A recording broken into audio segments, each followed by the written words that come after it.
Video చూసే ప్రతి ఒక్కరికి కూడా ఒక సజెషన్ ఇద్దాం అనుకుంటున్నాను.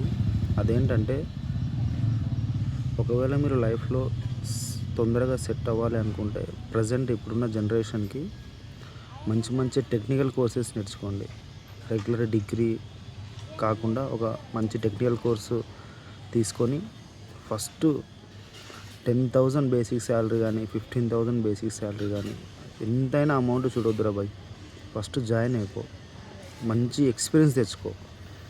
2 ఇయర్స్ 3 ఇయర్స్ కాకుండా మినిమం టు మినిమం అదే కంపెనీలో ఒక 7 to 10 years compulsory, 7 to 10 years compulsory అదే కంపెనీలో రన్ అవ్వు.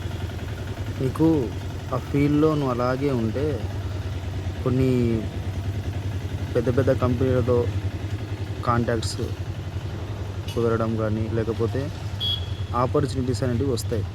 నువ్వు ఒక కంపెనీలో 1 సంవత్సరం చేసి, ఇంకో కంపెనీలో ఇంకో సంవత్సరం చేసి అటు నీకు ఎక్స్పీరియన్స్ రాదు, శాలరీస్ పెరగవు. నీకు పోయిన ప్రతి చోట కూడా బేసిక్ శాలరీ తప్పనిచ్చి వాడు అంతకంటే ఎక్కువ ఇయ్యను అంటాడు.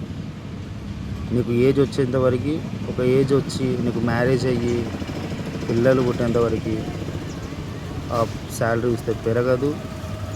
ఇటు సైడ్ చూస్తేనేమో మన ఏజ్ అయిపోయి ఉంటుంది. ఆ టైంకు నువ్వు ఏదన్నా కంపెనీకు ఇంటర్వ్యూకి పోతే వాడు ఏమంటాడంటే, ఎక్స్పీరియన్స్ కావాలా అంటాడు. ఏ నుంచి వస్తుంది ఎక్స్పీరియన్స్? నువ్వేమన్నా కంటిన్యూగా ఒక కంపెనీలో 7-8 సంవత్సరాలు కంటిన్యూగా చేసినావా ఎక్స్పీరియన్స్ రానికి?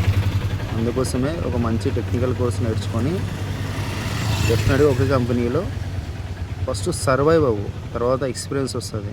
తర్వాత ఆటోమేటిక్గా కొన్ని కాంటాక్ట్స్ ఏర్పడతాయి. దానివల్ల నీ ఇన్కమ్ సోర్స్ అనేది పెరుగుతుంది.